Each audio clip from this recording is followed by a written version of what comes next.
Modes were just the scale, but you start on a different note, right? That's what I learned on TikTok from the Wheels of Music guy and that one big yes and a no Alan guy. said he's going to blow our minds today with something called the Van Wert cognitive weighting theory of modality. I have something that I've come up with that's an exact definition for modes. People are going to have to cite it from this point forward, and I think that you're going to enjoy this extremely easy definition of our reality that we're presented with when we experience sound in modes. 7 colors of the rainbow, 7 notes in the major scale. The order that we write things down doesn't matter. It doesn't change the reality of the sound that we hear. Let's play a random melody. I'm going to just repeat it, but I'm going to change the tonal center. Your brain's going to experience that particular mode.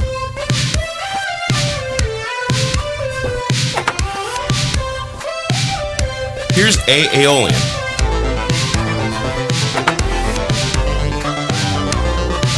Now your brain hears B locrian.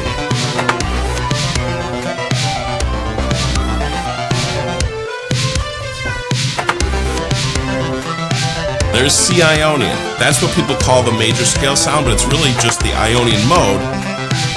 Here's D Dorian.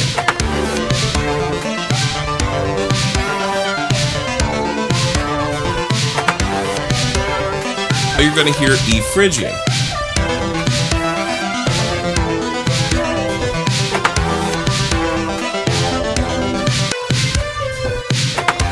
Now you're hearing F Lydian. I named my first daughter Lydian. Here's G mixolydian.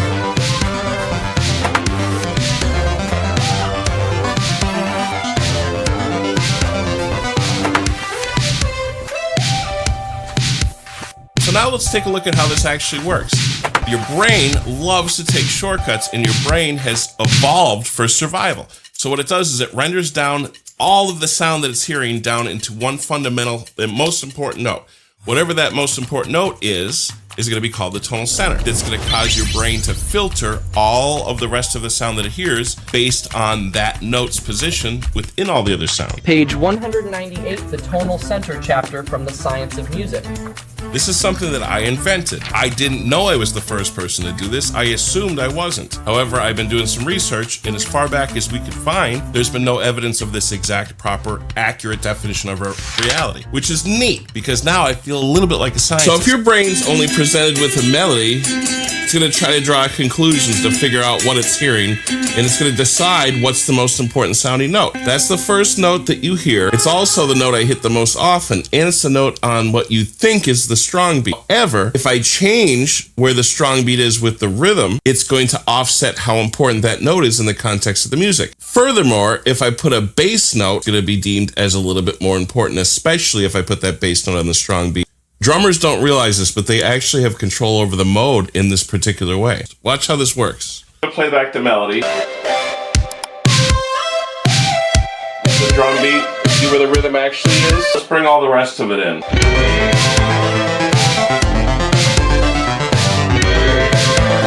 how cool it is?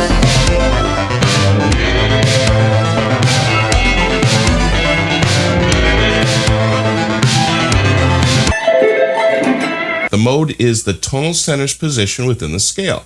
Now, the tonal center is very important, obviously, for that reason. So the question you're probably going to wonder is, how the hell do I control the tonal center this well so I could control the mode that people hear? I've presented that in my book. It's a set of 5 elements that are always happening to control your perception, and I call it the Van Wert cognitive weighting theory of modality. Kind of a long, stupid name, but essentially what it means is I could predict what the mode is scientifically. So I have a prediction model in place that's always going to work. When I say, if there's this many notes on a strong beat, it's going to influence it a certain amount. There's a weight to it. Depending on how you stack those weights in your music, you're going to control what the mode is that people are going to experience. More importantly, for what I'm trying to show right now, is that it's not about the note you start on. It's not about the way you name your scale. It's definitely not about where you play on your fretboard or where you play on your piano.